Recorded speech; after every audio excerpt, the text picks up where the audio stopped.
Welcome to the Social Chase. Today's show was inspired by our social chaser, Jacob. Jacob shared with me that she at the time wants to transition to a male. And from transition to a male, he also shared with me that they wanted to go through hormone therapy and then surgery. Jacob's on the autism spectrum. For my group, I'm like the big mother. They're my kids, even though they're young adults, and I love them. So I went into mother mode, and I was concerned about, does Jacob really understand what this all means? So I remember I went to the Woodbury Public Library, and I met a wonderful author who's also transgender, Jillian. And I thought this would be a great show because I'm sure I'm not the only one that's wondering, what does this all mean? I'm here today with my co-host, Sarah. Hello. Our guests today are Jacob Madsen and Jillian Celentano. Let's welcome Jacob and Jillian. Welcome. Hi. Thank you. Great to be here. Thank you. Great to be here. Good. Jacob is a young adult on the autism spectrum. Jacob's father adopted him from China. He is a graduate of Amity Regional High School in Woodbridge and the Gateway Community College Step Forward program in New Haven. He has a black belt from Chesnick Taekwondo Karate Federation. Jacob is also a member of the Social Chase group. Jillian is a transgender woman who began her transition in 2016 at the age of 55. She recently received her bachelor's degree in psychology and graduated with her master's degree in social work. Besides being a social worker and a therapist, she is an advocate for the transgender and non-binary communities, educator, and a mentor for trans youth, and has organized support groups for transgenders non-binary children and young adults. Jillian co-authors 2 published transgender studies at Yale University and is a published author of her new book, Transitioning Later in Life, a Personal Guide. That's a lot to say. Good job. Thank you. So, my dear Jacob, tell me about why you wanted to transition to a male. Well, as a child, I knew at the age of 7, I knew that I started wearing my brother's clothes and underwear around the age of 7, and I started being so fascinated around boy stuff that I knew that I was so jealous of all the other boys that I wanted to be like them. And all my life, my dad has figured out something was going on with me, and he absolutely knew that I was acting like a boy at that time. And from my perspective as a boy, transitioning as a male, I'm absolutely have hidden the secrets since I was a child. When I was a child, I knew that the girl stuff wasn't my thing at all. I threw fits whenever my dad got me dressed in the mornings in the girls' clothes. That made me totally mad that I had to wear girls' clothes all my life. And when I was a West Hog Boy, my dad appreciated me dressing up as a boy, expressing myself who I am. So when I turned 18, I totally hid this since I was 18. Mm-hmm. When I came out after graduation from high school, I knew that I wanted to be a male for the rest of my life because I was going to be happy and I was going to be a cheerful boy. Thank you. Thank you. Thank you for sharing that. So I'm going to ask an additional question because we talked about this, you and I. You're talking about going through hormone therapy and then going through the operation. And Jillian could chime in what I'm about to say. Mm-hmm. So my concern was, we talked about you're not going to be active in a certain way. And I think the surgery is a very serious decision because you're going to put a different object on your body that's not on your body. And it's a serious surgery. And I just want to make sure, that's really what you want to go through that surgery to make you happy. Yes, I definitely want to go through surgery and make me happy so I know that I'm not feeling dysphoric about my body. Okay, Okay. good one. And that's a great point, because I think people do not understand really dysphoria unless you're feeling it yourself. Right. There's a big difference between, like when you were talking about wearing boys' clothes and attracted to all that. There's a difference between gender expression and gender identity. There are a lot. If you have a child who's a tomboy who was assigned That female, was me. well, is a That was tomboy, me. that doesn't mean you're transgender. It has nothing to do Right. with it. But it's an internal feeling. So it's really important. So when you're internally feeling, say, male, and you have a body that doesn't align, simply put, it's just a horrible, horrible feeling. And it's to live with that every day is really, really difficult. So I think that's what I have a challenge with, because becoming a male and going through the hormone therapy, I do completely understand that. But for operation to make you feel whole is something different to me, because if pronouns don't matter, then why does the physiological portion of it matter if it's how you feel inside? That's what I have a challenge with. If you feel this way inside, why do you need to add an object to your anatomy if that's how you feel internally, like physiologically versus psychologically? That's why I have a challenge. Yeah, I mean, we're not changing anything. We're not changing. We're already, like, you're already male. You're always male, and I was always female. Right. Okay. And what would you do if you had a body that was male? If I What had would a- you do?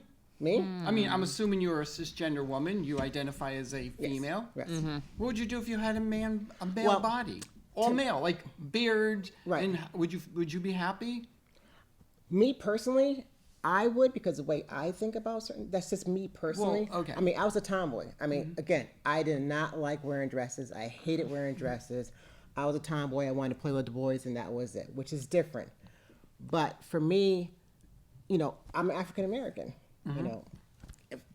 If life would be much easier if I wasn't, but this is who I am. So I live and simulate to being part of society, but without changing the color of my skin.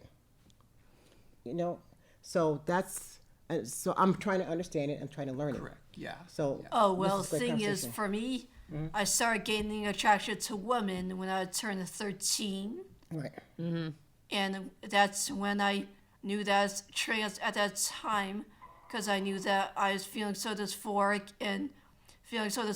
that I wanted to transform into a male and to act like the boys. And back then, what made me want transitions, because like I had a high interest in the boys stuff and men's stuff back then. That whenever I saw the boys dressed as the way that they were, I was definitely jealous of them, because like I didn't like the way that girls were acting, and I didn't like the way that I was acting towards the boys. So I wanted to act like a boy my whole life, and I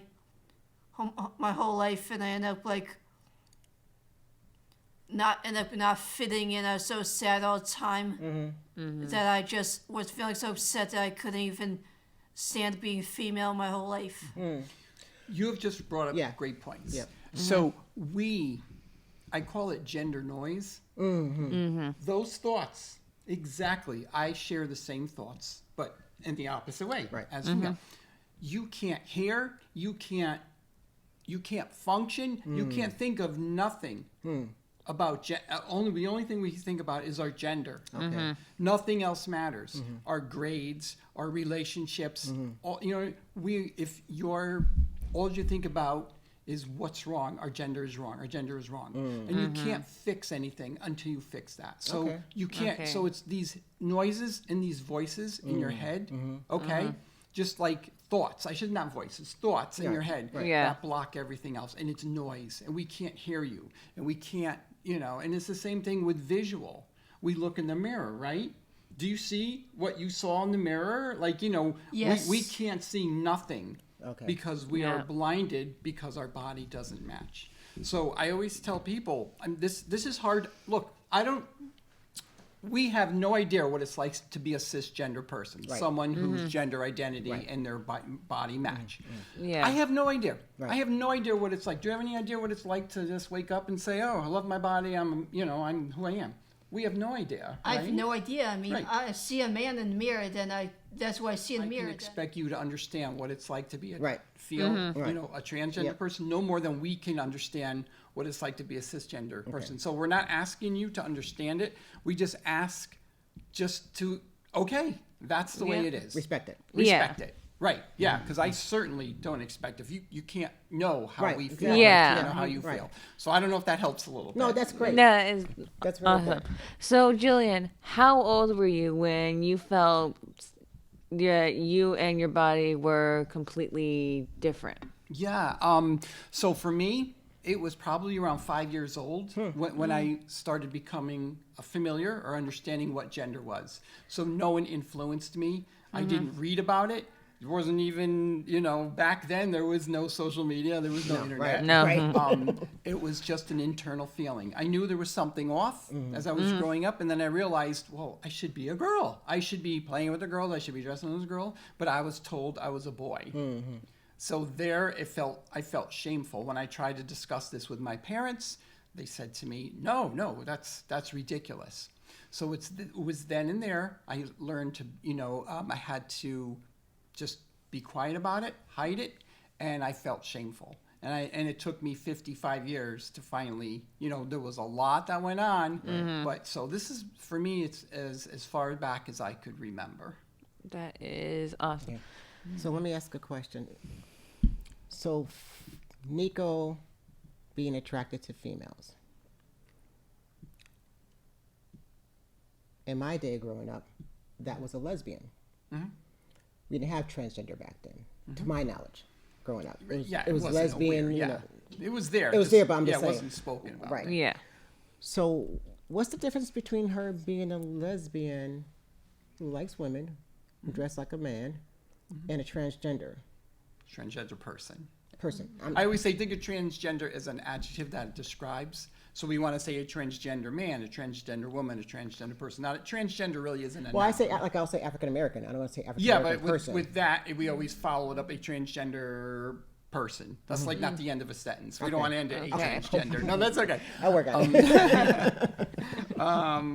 Anyway, well, I mean, you can jump in any time. I'll start it. But there's a huge difference between sexuality and gender.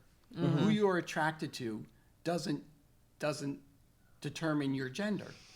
Okay? So in other words, if you're attracted to females, I see you as a straight man.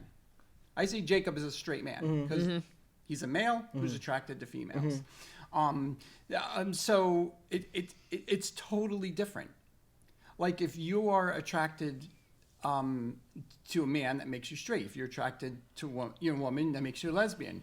But you're still a cisgender female. Okay? I don't know if that explains it, but Because I don't want my body to change. right, it's totally it's I don't attraction. feel it's attraction, sexual attraction versus my physiological Yeah. of what I want to be. That's what you're saying. Yeah, they are totally separate. And we really, really like to point that out. Because Okay. a lot of people, when they transition, they don't change their attraction. Their attraction doesn't change. Sometimes it does, sometimes it doesn't. But they're still going to be attracted to the same people they were. Not everybody, but a lot of people, their feelings of attraction are still the same.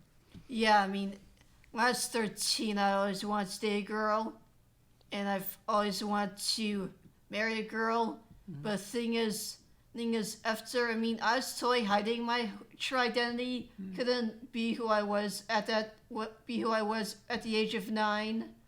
And then when I was at the start of transition, when I turned 18, I came out after graduation officially.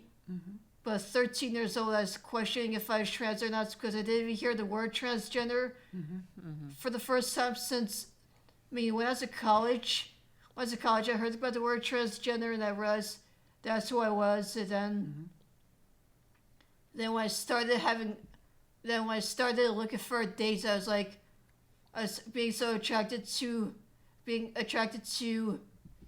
women who are in my graduate class of 2020 from Amity, and I was wanting to ask them on a date, but I didn't even know they were interested in dating a transgender guy at all, and I didn't even know if I was too scared. I felt so shameful. Yeah. Right there. Yeah. I want to stop you right there. I felt so scared. I felt so shameful.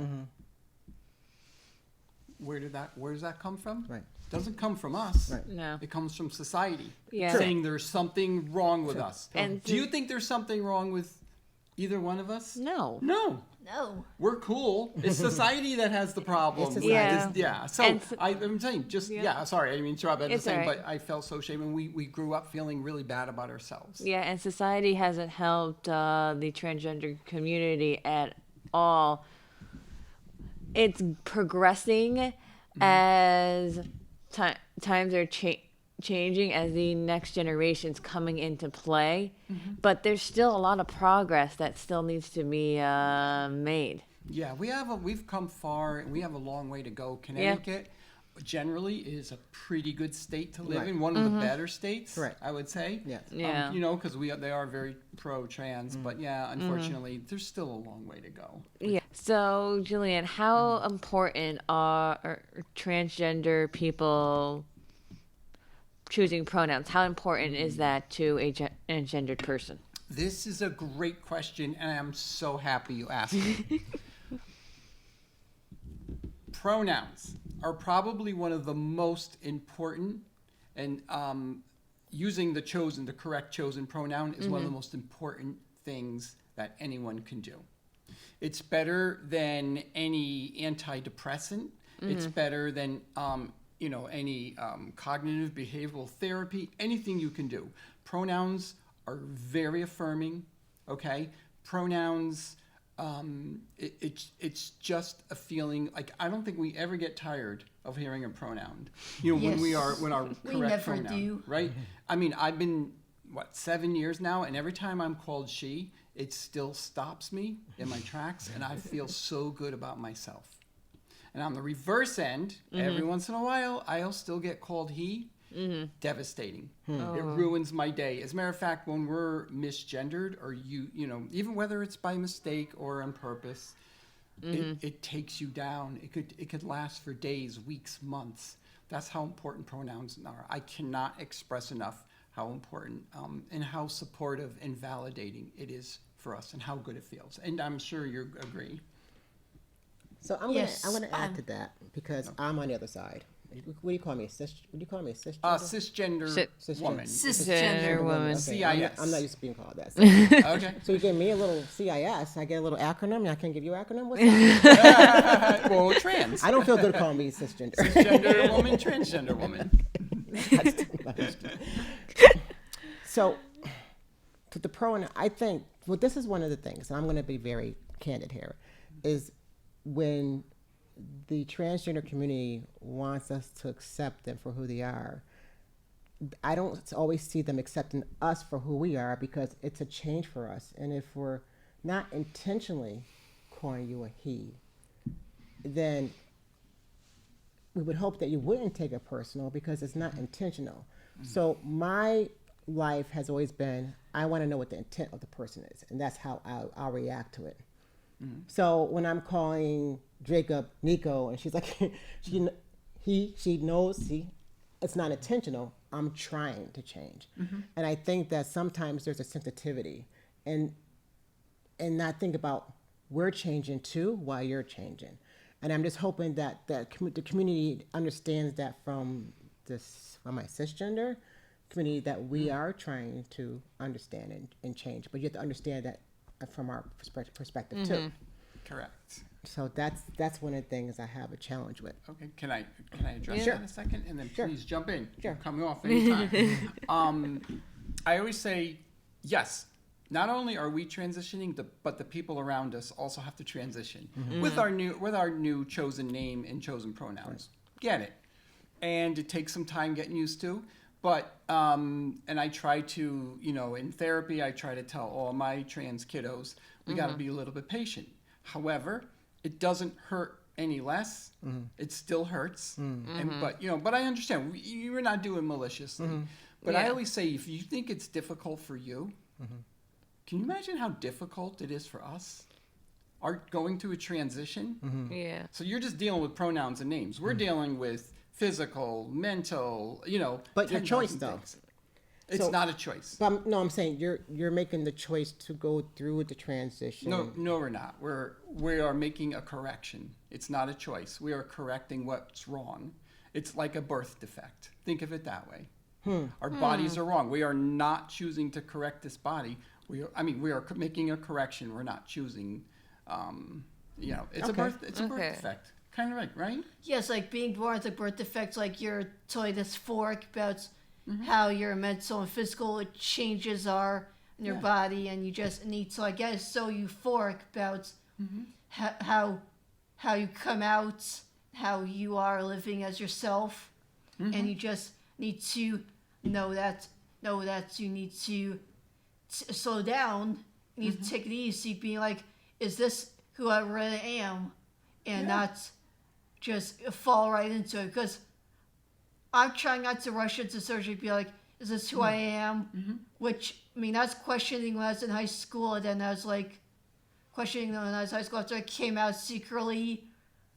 But then after I graduated from high school, I was like, ready to come out and tell people who I was. And after I graduated, then I was like, I had this birth defect in my mind. Birth defect in my mind. There was mental, physical changes happening to me. Be like, how do I appear? Did I apply as a cisgender, transgender guy, or a straight male? Straight male. Then all of a sudden, I felt a totally warrant to have a dysphoric body and go through female puberty, which I didn't want in my life. Which is was that devastating? It How was did that devastating because I was like, end up using the women's bathroom because I started getting periods and growing breasts and had to shave legs and armpits, but I just wanted to keep the facial hair because I started around the age of 4. I started getting used to liking the beards when I was about 4 after I played with my godmother's husband's beard when I was a child. And I was like, after I got adopted, then I was like, it started going into some kind of a pattern. Where I had to be like, do I like girl stuff or boy stuff? Then I was like, I remember being so highly interested in boy stuff that I really wanted to transform as a boy. But with these puberty blockers, these injections, they need to do something about it. Yeah. So, but again, all that's what's going on. Do you see that? Yeah. So you're just dealing with names and pronouns. We're dealing with You're dealing with a lot of stuff. But anyway, getting back, it's it's just about correcting our bodies. So to look at it as a birth defect, I never thought of it that way. So that's actually an epiphany interesting for that one. Yeah, Yeah, never seen it. I guess that's one way of. Again, I can't speak for every trans person. We're all on our own journeys, and I certainly don't want to be doing that. Right. But I'm just kind of giving you a general overview. And as long as you have that support system standing behind you, which leads me to my next question. How did your family and friends, the people who are close to you, react to you transitioning from a male to a female? It was very interesting. So I would say because I transitioned later in life, it's probably a little bit different experience than you had. But for me, I would say, I don't have children, so that made it a little bit easier because that's got to be very difficult. Right. But me, I have a small family, and overall, when I came out, everyone was shocked because I hid it very well, just like you. I hid it for 55 years. So, and I was a very, if you could say, alpha male. And so nobody had any idea. So when I did finally come out, everyone was pretty much shocked. They said that, okay, we love you, we'll accept you and support you. Unfortunately, for my family, it was okay. They definitely they came around. We have our struggles here and there, but overall family was good. But my friends, lifelong friends, it was some just couldn't handle it. I should say a lot couldn't handle it. Male, female, it didn't matter. Both. Okay. Both. Okay. And they just said that that they just, some said no, I can't, and some just like faded away. So with the exception of probably 2, I lost most of my friends. And that was probably the toughest part of transitioning. Is losing a lifelong time of friends. And the only thing I regret is that I wish they got to know me first, before and then they could have made that decision. Well, how could they be a friend then? I mean... Well, we're talking 20 years, 25 and 30 years. I don't know. But you know what? I forgave them so I could move on, because I was really angry for a while on that. Yeah. But then I learned I had to forgive them to let myself go. But in the meantime, I've made so many new friends and so many great connections that it has a happy ending. One door closed, Another door opens. So I'm curious in terms of the friendship. Was it some of them because of religious reasons? No, none. That's I interesting. did not come across any, as far as I know, religious reasons. Okay. Yeah. I mean, that very well could be, and I respect it. I don't agree with it, but I respect if you have, but mostly just, I think it was just it's a lot. I mean, I admit it's a lot asking someone. It is a lot, but to understand, you knew me one way, now, right. So it's okay, and it's okay. And all that, they're still a human being. So we have to respect human being no matter what color, what race, or what they're going through. Yes, exactly. It's a great point. As long as they're doing good. Yeah, exactly. As long as they're There are loved. some people in this world that don't do good things, and I'm not going to accept that. If you have a good heart in the end. Yes, As exactly. long as you're a good person, we're fine. Yeah, Exactly. totally. So, Jillian and Jacob, I thank you so much for this conversation. I'm so proud of you to come up here and speak about your feelings. As I said, you are my inspiration for having this show today. Thank I hear you. a lot about you. Yes. And I appreciate you coming to help me understand and our audience as well understand. And Sarah, as always. Thank you, Helen, for having me again. She's my co-host. And I'd like to thank our crew who's out there. I usually don't thank the crew because I'm usually back there. Yeah, thank you to the crew. Paul and Chase doing a great job in there while I'm in here. So thank you, everyone, for joining us for the Social Chase.